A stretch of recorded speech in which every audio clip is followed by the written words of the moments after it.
Gaming is more popular now than it has ever been, and there are sales to prove it, but what do the best-selling games of all time have in common? Let's take a look at games that have sold over 25 million copies and try and figure out what threads these 37 games all share. What's interesting about games that have sold more than 25 million is that out of the 37 titles, the list is varied.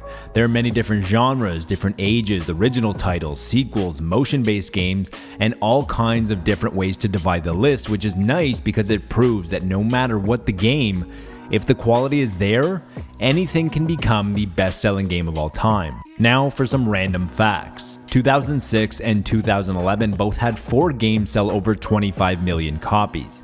The average age of the games on the list is 14.4 years, which would land us back in 2008, which is right in the middle of these two best-selling years, so this checks out. The total combined sales of the top 37 games is approximately 1.739 billion. There are 3 Call of Duty titles, 3 GTA titles, 3 Pokemon, 4 core Super Mario titles, 6 games with Wii in the name, but only 4 motion-based games on the list. There are no PlayStation or Xbox exclusives. There are 16 Nintendo exclusives, which means that there are 21 multi-platform titles. There are 6 launch titles, and the average length of each game is around 21.2 hours to complete. In terms of genre, there are 6 FPS, 5 action-adventure, 4 sports titles, 5 RPG, 4 platformers, and 13 other titles from a whole bunch of other genres that make up the rest of the list. So what will be the next game to sell 25 million? When looking at the upcoming release calendar, there are a few candidates that jump off the page. God of War Ragnarok has a chance, as God of War 2018 has sold over 20 million copies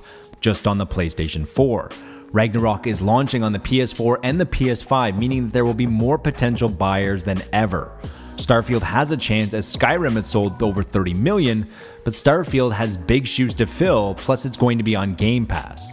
Finally, Pokemon Scarlet and Violet has a chance, depending on reviews, as Sword and Shield have sold over 24.5 million since 2019. With a new game selling more than 25 million copies once every 2 to 3 years on average, and the last game to accomplish this feat being Animal Crossing New Horizons back in March of 2020, with almost 40 million copies sold to date, we are overdue for a new game to reach this milestone. Let me know in the comments below what you think the next game to reach this milestone will be.